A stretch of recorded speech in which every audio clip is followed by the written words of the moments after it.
Hi, everyone. I'm Nicole Moss, co-founder of Moss Consulting. So excited to have you join us today for a very special edition of the Moss Minute called Park Talk. We have the unofficial mayor of Easton Park, Cherie Smith, here with us today. Cherie, thank you so much for being here. Yeah, thank you for having me. We want to talk today about two things: what you do in the world, which is also in our community, and what it's like living in Easton Park. So first question is, how long have you been in Easton Park and what do you do for work? Okay, so I've been in Easton Park since 2016, so since the very beginning.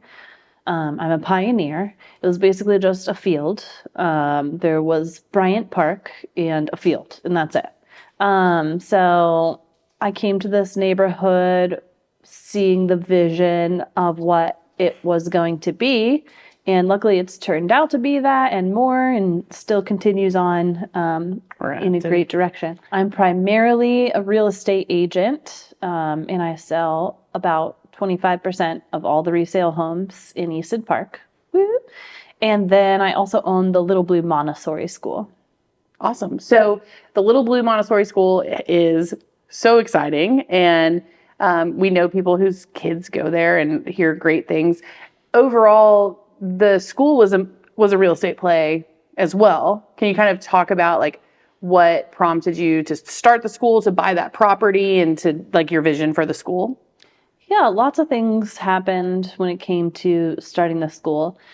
There was this property on Colton Bluff Springs Road, and I would always drive past it and think, oh gosh, I really want that property. It could be so useful for so many different things. Meanwhile, I have two kids who are now 6 and 4. At the time they were littler. They were both in Montessori school. There was not a lot of childcare options around the neighborhood. So it started to develop into, I think that property would make a really great Montessori school for us to have another option for education and childcare in the neighborhood. So to be clear, Montessori school, it is a school. It's not a daycare. So it operates more like on a school schedule and has breaks and all of that. But we can go into more of that later. The property itself was kind of the driver for starting the business, and then just the need in the neighborhood.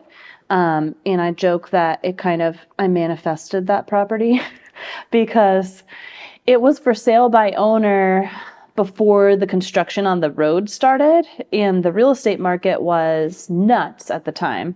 So I did make an offer on it with the owner at that time, but it ended up not working out because a lot needed to happen to the property to get it up and running. And I was trying to have the owner do some of that for us and putting that in my offer, and he just wasn't playing ball.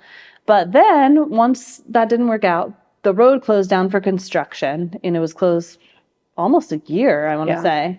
And then while that was happening, one of my favorite realtors in Austin took over the listing.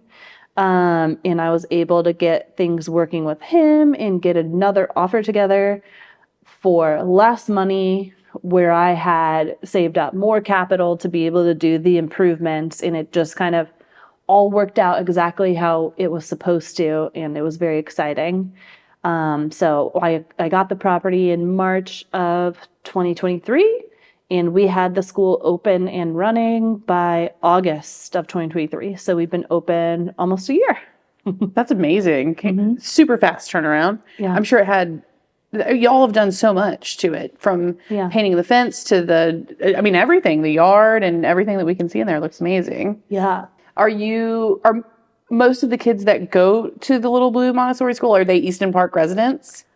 The majority are, but we do have some who are not Easton Park residents from just, South Austin. Okay, awesome. Mm-hmm. Are you as full as you can be right now? Yeah, we're on a huge wait list for the toddler room, and then primary still has a couple spots left in it, but mostly so the little guys can move into the primary spots as they age out of the toddler room.